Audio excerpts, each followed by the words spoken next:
ஒரு அழகான மாலை நேரம். அந்த கிராமமே அமைதியில் மூழ்கியிருந்தது.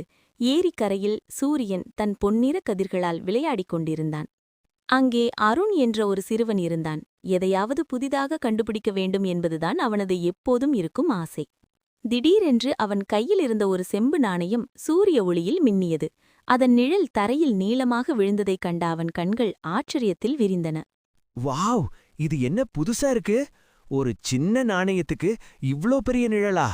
பார்க்கவே ரொம்ப அழகா இருக்கே! ஆனால் அருணின் ஆசை அத்துடன் நிற்கவில்லை. அது பேராசையாக மாறியது. தன் வீட்டிலிருந்த எல்லா நாணயங்களையும் அள்ளி வந்தான்.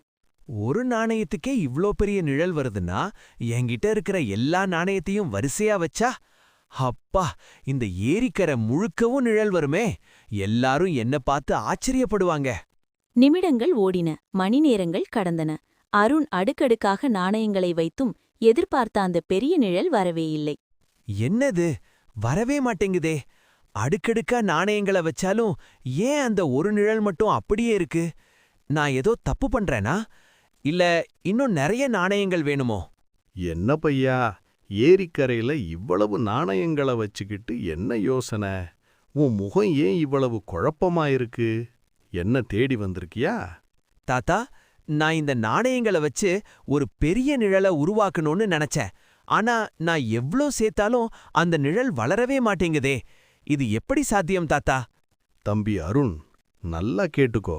நிழல் என்பது நீ காட்டும் பொருளின் எண்ணிக்கையை பொறுத்ததல்ல. அது அந்த பொருளின் உண்மை தன்மையை மட்டுமே காட்டும். வெளிச்சம் ஒன்றென்றால் நிழலும் ஒன்றுதான். உன்கிட்ட இருக்கிற அந்த நாணயங்கள ஒவ்வொன்னா இந்த ஏரிக்குள்ள போட்டு பாரேன். அப்ப உனக்கு ஒரு பதில் கிடைக்கும். பெரியவர் சொன்னதைக் கேட்டு அருண் நாணயங்களை நீரில் வீசினான். அப்போது உருவான அந்த அலைகள் அவன் இதுவரை கண்டிராத பேரழகை தந்தன. தாத்தா, இதோ பாருங்க. அந்த நிழல விட இந்த அலைகள் எவ்ளோ அழகா இருக்கு. இது ஏரி முழுக்க பரவுது. நான் இவ்ளோ நாளா நிழல தேடி அலைஞ்சிருக்கேன். ஆனா நிஜமான அழகு இந்த அலைகள்ல தான் இருக்கு. பார்த்தாயா, நீ சேர்த்து வைத்திருந்தபோது அந்த நாணயங்கள் உனக்கு வெறும் நிழலைத்தான் தந்தது. ஆனால் அதை நீ தண்ணீருக்கு கொடுத்தபோது அது அழகான அலைகளாக மாறி ஏரி முழுவதையும் அழகாக்கிவிட்டது. பேராசை உன் கண்ணை மறைக்கும்.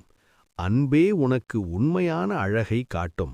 வாழ்க்கையும் இப்படித்தான். நாம் எதை இறுக்கமாக பிடித்து வைத்திருக்கிறோமோ அது நிழலைப் போல மறைந்துவிடும். எதை பிறருக்கு கொடுக்கிறோமோ அதுவே அலைகளைப் போல உலகம் முழுவதும் பரவும்.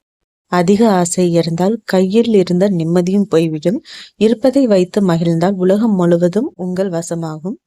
உன் கையில் இருக்கும் ஒரு நாணயம் உனக்கு தேவைப்படலாம்.